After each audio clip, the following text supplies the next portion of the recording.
ស្អិតតតាត់ពេលឃើញអាហារស្រវាឲ្យចាប់ញាត់គាល់បោងពេញមាត់អត់ចេះធ្វើសម្បើនៅពេលមានភ្លៀងស្រីនាងអរត់លេងមិនចេះខ្លាចក្រែងចំបែងអត់ធ្លាក់ខោចង់សើចម្លេះទេអូនគេអារម្មណ៍ផលយករួចហើយងក់ងលែងស្ដីរបងនាងនៅក្មេងវ័យស្រីទៅអត់ខ្វៀលគោចុះហែលក្នុងអូហូបន់អត់ដែកខ្នងទឹកគួចសំពត់របូតអត់ទៅផងយកទៅនួនល្អងពីទឹកទៅ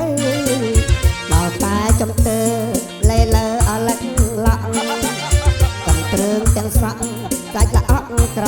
ម៉ៅកំឡោះមិនមើលពោះម៉ាយក៏មិនហៅថាខ្មៅអើយខ្មៅខ្មៅ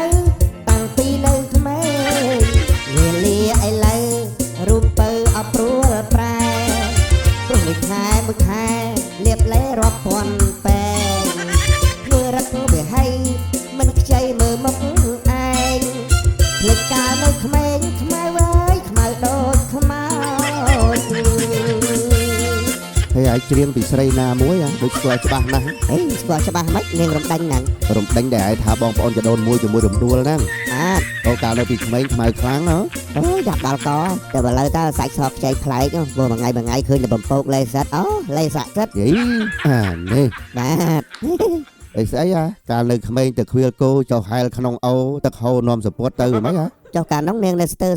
ហើយស្រីសពុតរត់សិស្សសាលានោះហើយសពុតនោះដល់យូរទៅអត់ដឹងខ្សែ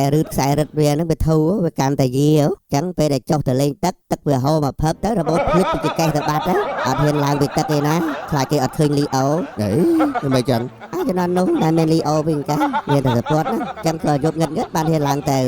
វាមិនដែលទេព្រោះទោះបីរៀងងឹតហ្នឹងក៏នាងមិនហ៊ានឡើងដែរកាលនោះម៉ែនាងយកកម៉ាមកឲ្យឆ្លៀកដែរបានហ៊ានឡើងពីទឹកហ្នឹងហើយមិនបានម៉ែនាងដឹងខ្ញុំរត់ទៅប្រាប់ហើយចុំចឹងហើយនៅក្បែរហ្នឹងដែរបំយ៉ាអានេះ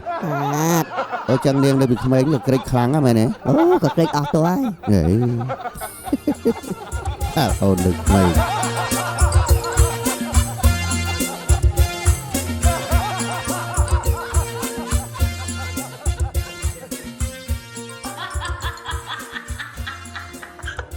Ha ha ha ha!